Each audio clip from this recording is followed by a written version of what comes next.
Konferensi pers yang digelar Polres Siak terkait kasus pembunuhan di Kecamatan Sungai Mandau, Kabupaten Siak, dipimpin langsung Kapolres Siak AKBP Ronald Sumaja, didampingi Kasat Reskrim Ibtu Tony Prawira. Konferensi pers ini berlangsung di teras kantor Polres Siak dengan memperlihatkan barang bukti dan tersangkanya. Dalam keterangan Kapolres Siak bahwa kejadian yang berlangsung pada 27 Agustus lalu, atas laporan tim gabungan Polsek Sungai Mandau dan Satreskrim Polres Siak di bawah pimpinan Kasat Reskrim lakukan olah TKP dan langsung mencari keberadaan tersangka hingga kurang dari 24 jam tersangka dapat ditangkap.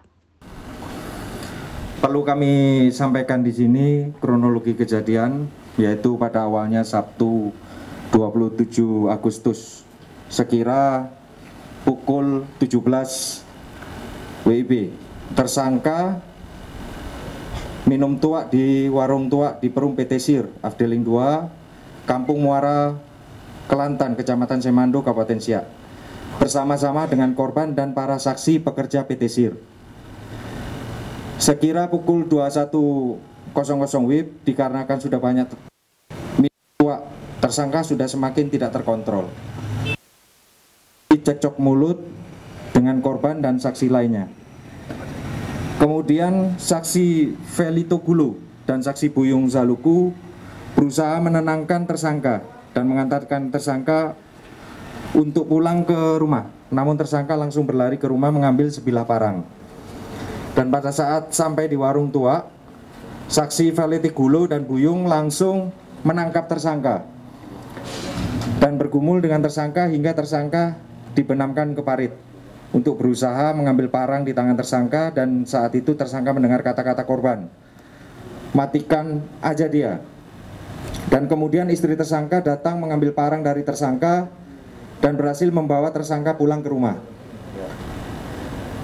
Namun kemudian saksi Valeti Gulo dan Buyung pulang ke rumah, sementara korban Habelilaya dan saksi Sojalase masih tinggal di warung tua. Kurang lebih setengah jam kemudian, yaitu pukul 21.30 WIB, tersangka kembali mengambil kampak dari depan rumah tersangka. Kemudian berjalan mengarah ke warung tua untuk menemui para saksi. Karena tidak terima atas perlakuan para saksi di warung tua tersebut. Saat sedang berjalan di jalan poros, tersangka bertemu dengan korban Hebeli Laya yang mengendarai sepeda motor, dan kemudian tersangka menghentikan korban. Sementara saksi Sojalase berjalan di belakang berjarak sekitar kurang lebih 15 meter. Terjadi cekcok mulut sebentar antara tersangka dan korban. Kemudian tersangka langsung mengayunkan kampak dengan kedua tangan ke arah leher bagian belakang atau tengkuk korban, hingga korban terjatuh dan tertelungkup di tanah. Kemudian tersangka kembali mengayunkan kapak ke arah kepala korban sebelah kanan. Dan saat melihat kejadian tersebut, saksi Sojalase ketakutan dan langsung bersembunyi di balik sawit, dan kemudian tersangka melarikan diri ke arah kebun sawit di belakang PT Sir.